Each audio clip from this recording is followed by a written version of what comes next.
Hello, good evening. Hindi ako makatulog na nainis kasi ako, na-stress ako. Ayan o, ano na. Wag na 9:30 na. Kung baga late na talaga dito, natutulog ako dito mga ano eh. Nagre-ready pa ng 9 o'clock ganun. Patulog na.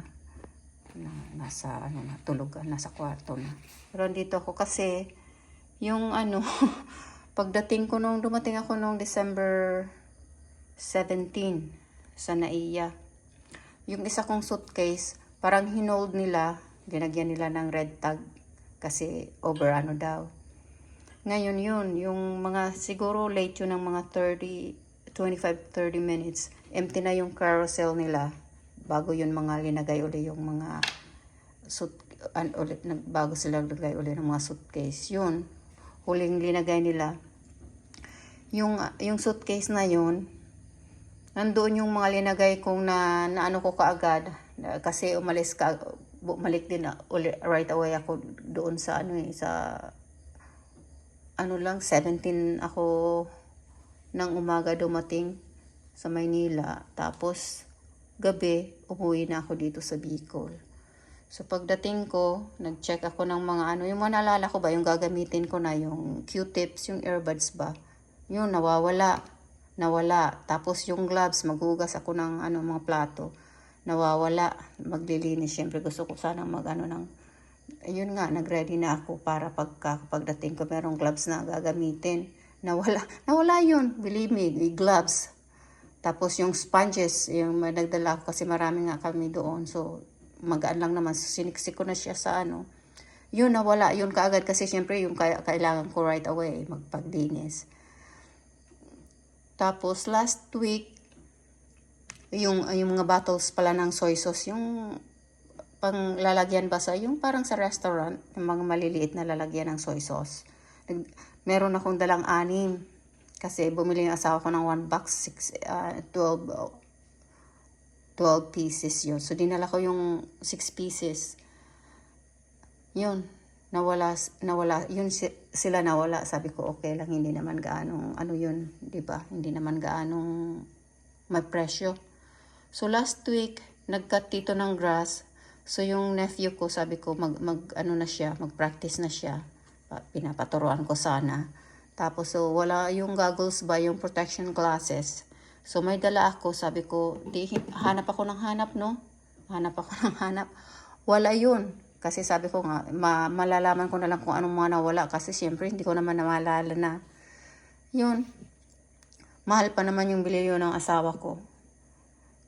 Yung mamahalin na protection glasses.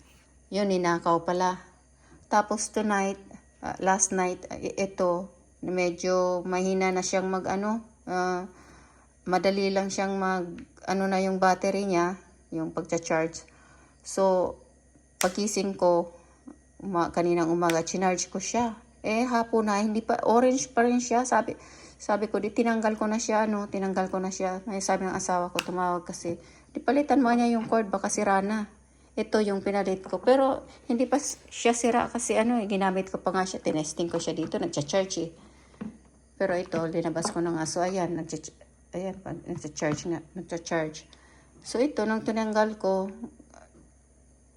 chinek ko ngayon, ayun, nag-ano na lang siya, nag-green na lang uli siya. Kasi kanina pa siya naka-charge madali lang tong i-charge Anyway, so, ngayon, sabi ko dahil nga ito nagluloko, meron akong isa, ito yung binili ng asawa ko, bago to. Ito nga, linagay ko yung mga yung mga panglagay-lagay na sticker. So, yan siya, linagay ko siya. Pero yung box, syempre nasa bahay. Nandoon. So, dito ko linagay. Kasi kasama nga nitong mga cord. Dito ko nilagay. Ayun, yung hinahanap ko na. Wala pala, ninakaw. Pero ito yung ito yung cord. Siguro hindi niya alam. Shout out sa magnanakaw dyan sa NAIA Airport.